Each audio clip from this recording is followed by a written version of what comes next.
A gente começa o programa falando sobre a guerra entre Israel e o Hamas. Duas resoluções, uma dos Estados Unidos e outra da Rússia, foram vetadas em mais uma reunião do Conselho de Segurança.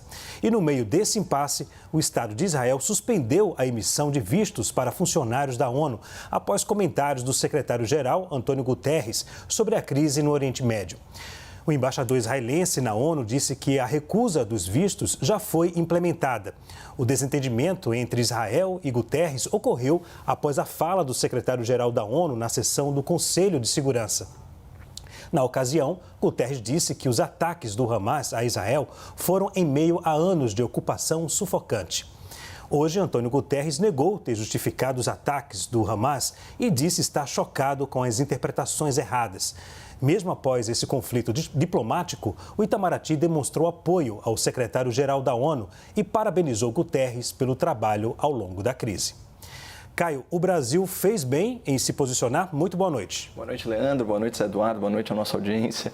Ora, vamos combinar aqui. Eu vou dar uma aliviada para o governo brasileiro, para o Itamaraty. Foi um posicionamento meramente protocolar.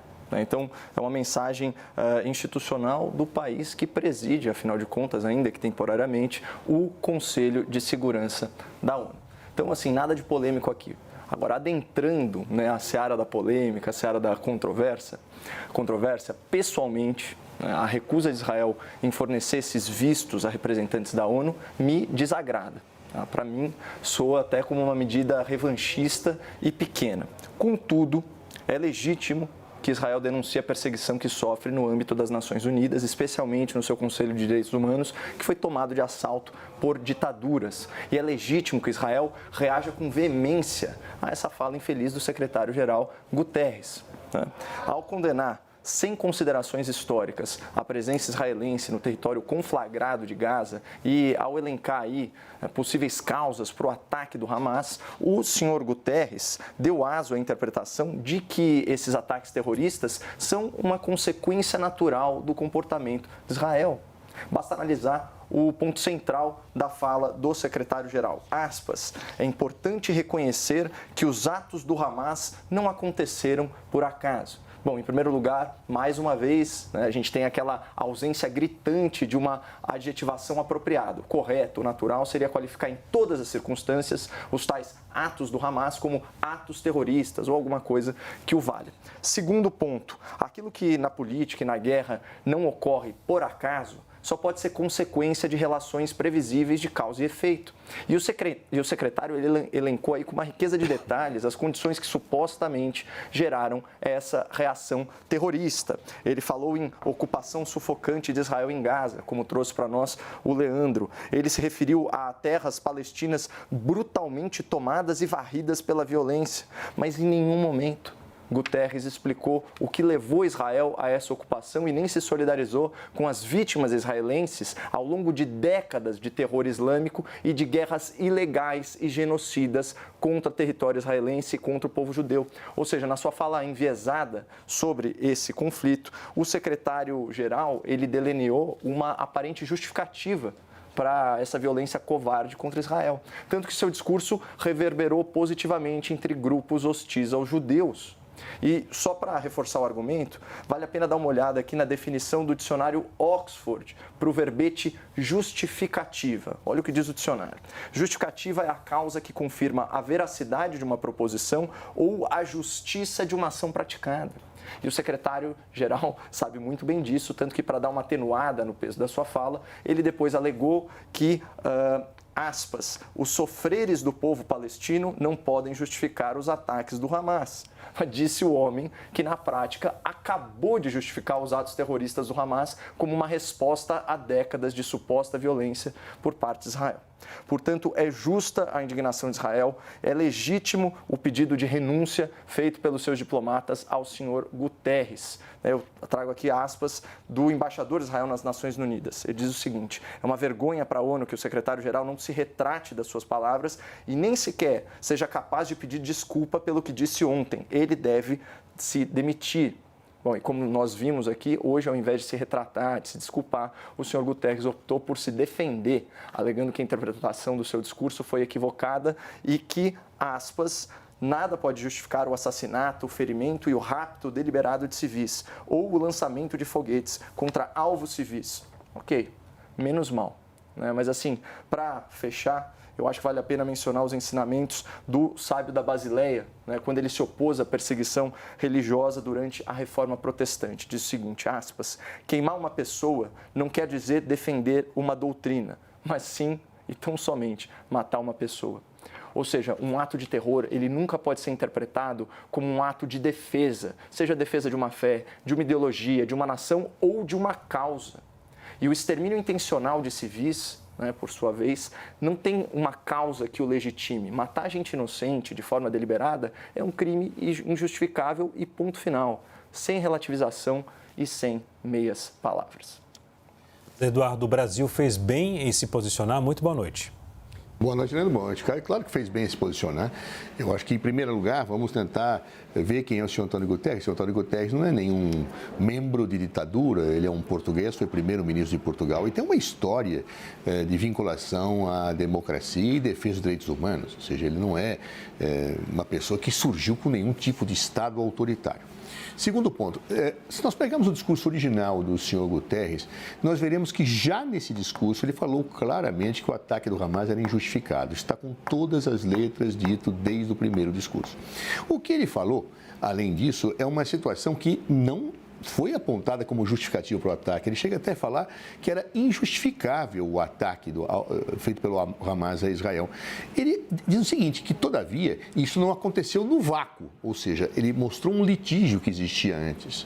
E esse litígio ele precisa ser colocado para que nós não tenhamos uma situação de parcialidade na análise de um processo em que eu vejo culpa dos dois lados. Por exemplo, não se desconhece que a faixa de Gaza já estava cercada antes desse ataque.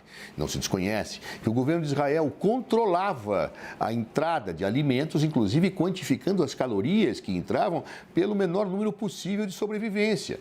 Não se ignora que a faixa de Gaza, ela tinha e sofria ataques permanentes. Eu não estou aqui dizendo quem está certo ou errado. Eu acho que essa precisa ser feita uma análise histórica em que nós vamos ter que, sem maniqueísmos, buscar entender a complexidade de erros, de acertos dos dois lados. Ou seja, é uma situação difícil e o secretário-geral da ONU se posicionou com bastante equilíbrio, o que até me espantou bastante a reação que foi feita pelo Estado de Israel, ou seja, como se ele não tivesse recriminado os ataques do Hamas. Ele recriminou e não justificou os ataques. Porém, às vezes, em primeiro lugar, o que pode ter pesado nisso? Sem dúvida, o governo do senhor Benjamin Netanyahu não prima por uma racionalidade, sempre primou por um extremismo, por um radicalismo. Inclusive, até me espanta um aspecto, porque quando você está numa guerra, você evita comprar mais brigas do que aquelas que você já tem. Então, em geral, os diplomatas procuram apaziguar e não puxar faca para todas as pessoas. Então, eu achei muito estranho esse comportamento de já puxar faca para a ONU, por mais críticas que o governo israelense sempre teve à ONU quando denúncias eram feitas relativamente a situações ofensivas aos direitos humanos, não dentro de Israel, mas na faixa de Gaza, na Cisjordânia, ou seja, em situações fora de Israel. Mas agora, vendo esta situação de suspender os vistos, isto realmente pegou mal. Pegou mal porque dá a impressão que não se quer que pessoas vão lá ver o que está acontecendo. Eu acho que Israel deveria repensar esse assunto, porque há uma disputa de opinião pública internacional. Num primeiro momento, por força da violência, do absurdo que o Hamas fez sobre Israel, ora, é evidente que a opinião pública internacional começou a apoiar Israel. Porém, já morreram mais de 5.000 pessoas lá em Gaza. Os hospitais estão fechando. Por que estão fechando? Porque cortou-se energia. E o combustível para tocar os geradores dos hospitais está acabando. Já fecharam 2/3 dos postos de atendimento.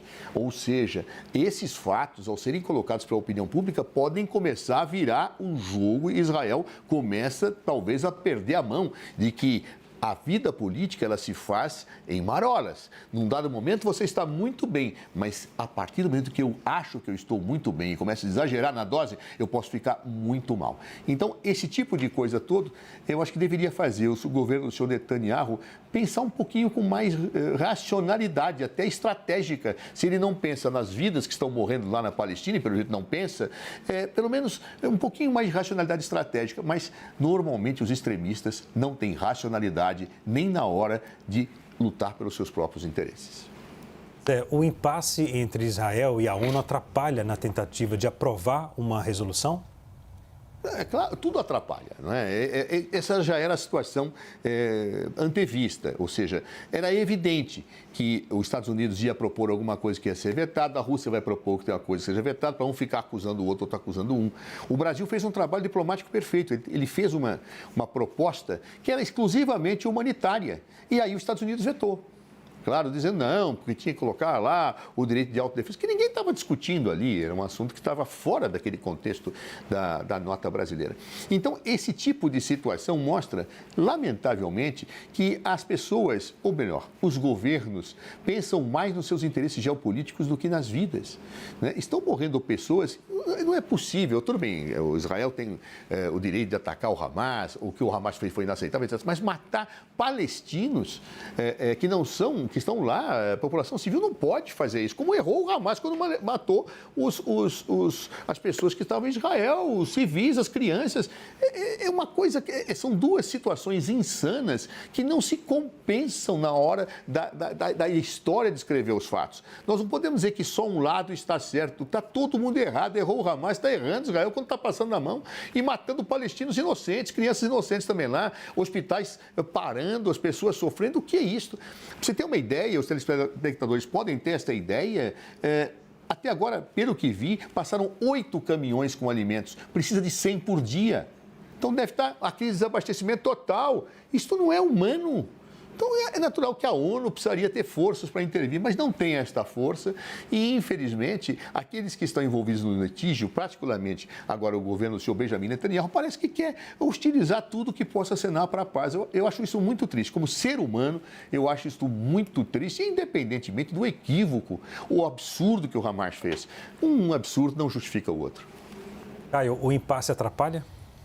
Exatamente, não ajuda. Mas, como eu disse, eu acho que é legítimo que Israel reaja ao viés da ONU, que foi demonstrado, eu acredito, de forma bem nítida, né, na fala do senhor Guterres, como eu demonstrei aqui no meu argumento inicial, não vou ficar me repetindo, né, inclusive do ponto de vista, né, de interpretação literal das expressões. Né? Então, o que é a justificativa? Vou reler só esse trecho. Justificativa é a causa que confirma a veracidade de uma proposição ou a justiça de uma ação praticada.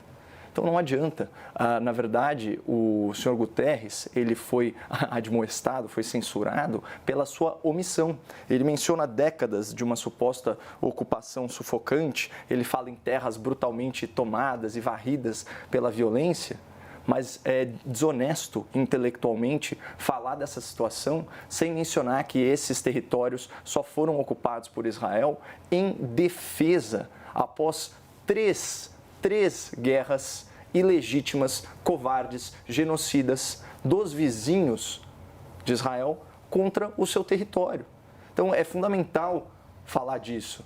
Não adianta se solidarizar com as vítimas palestinas sem mencionar o radicalismo islâmico, os ataques terroristas, os homens-bomba. Aliás, eu queria deixar registrado, enquanto nós estamos aqui, né, debatendo, falando, enquanto você está em casa assistindo aí à nossa discussão, há foguetes do Hamas sendo disparados contra Israel. E numa quantidade tão grande que alguns desses foguetes furam o sistema antimíssil mais desenvolvido do mundo, que é o tal do Iron Dome, né, o Dome de Ferro.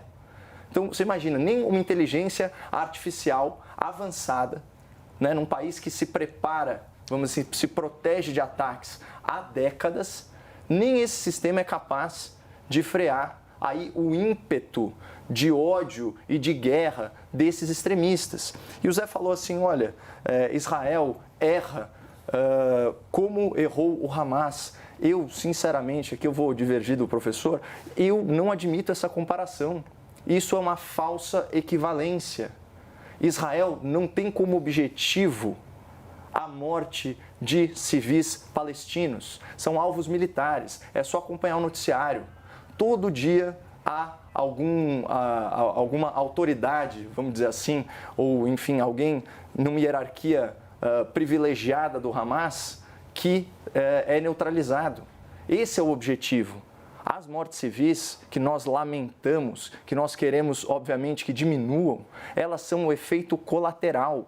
É diferente do que fez o Hamas, que tinha como alvo justamente a população civil. Eu recomendo ao nosso telespectador, aliás, reiteradamente, não deixem de assistir as reportagens especiais da CNN americana sobre o terror em Israel, com Anderson Cooper, mostrando o que eles fizeram naquele festival de música, sabe? A brutalidade, a bestialidade, a loucura daquela violência. Sabe? Então, um festival só com pessoas jovens, pacíficas, e eles utilizaram táticas de guerrilha para fazer um massacre. Então, mais de 150 pessoas sequestradas. Gente absolutamente indefesa em bunkers que foram alvos de granada, rajadas de metralhadora. Vejam os depoimentos, vejam os vídeos. É chocante, não existe comparação. Não pode ser feita uma comparação intelectualmente honesta entre os atos de um Estado democrático em legítima defesa e de uma organização terrorista. Isso é inadmissível. Vamos ter um minuto agora para as considerações finais. Cada um. Zé, começa com você, 1 minuto. Bom, eu digo que eu não preciso de dicionário, eu acho que não é necessário para dizer que justificativa é o que justifica. E o secretário-geral disse que era injustificável o ataque do Hamas a Israel. Ele não justificou, apenas ele olhou os fatos como eles são. As bombas estão indo do Hamas para Israel, que coisa horrorosa, estão sim, mas as Israel estão indo também para a faixa de Gaza. Estão matando também inocentes. Eu não posso dizer que a população palestina é culpada pelo ato do Hamas, como eu também não posso dizer que não é absolutamente equivocada, injusta, odiosa a atuação do Hamas sobre Israel. Foi horrível o que eles fizeram, mas como é horrível matar as pessoas hoje lá. São 5.400 pessoas já mortas. E é população civil, deve ter muita gente do Hamas também, mas é população civil, foram 1.400 mortos lá em Israel, um horror. Agora, eu teria que ver também os filmes do outro lado para ver o que acontece com aqueles doentes que estão no hospital e que não são tratados, que não têm energia para que possa o hospital cuidar deles. Isso não é humano. Não é assim que eu resolvo, não é assim que a vida nos ensina. Ou seja, não é porque matou, lamentavelmente, da forma horrorosa e odiosa pessoas em Israel que vai se matar de uma forma horrorosa e odiosa na Palestina. É isto, é só isto. E, de certa forma, o discurso do senhor Guterres expressava esta situação. Ou seja, ele não estava justificando, ele disse que era injustificável o ataque do Hamas a Israel. Eu não posso dizer que as bombas só estão atingindo Israel. O exército de Israel é muito mais poderoso que o exército do Hamas. E as bombas lá estão, óbvio, têm um potencial muito mais destrutivo. Basta ver as imagens do que acontece na faixa de Gaza. Ou aquilo não é um horror? Ou será que isso não podia ser evitado?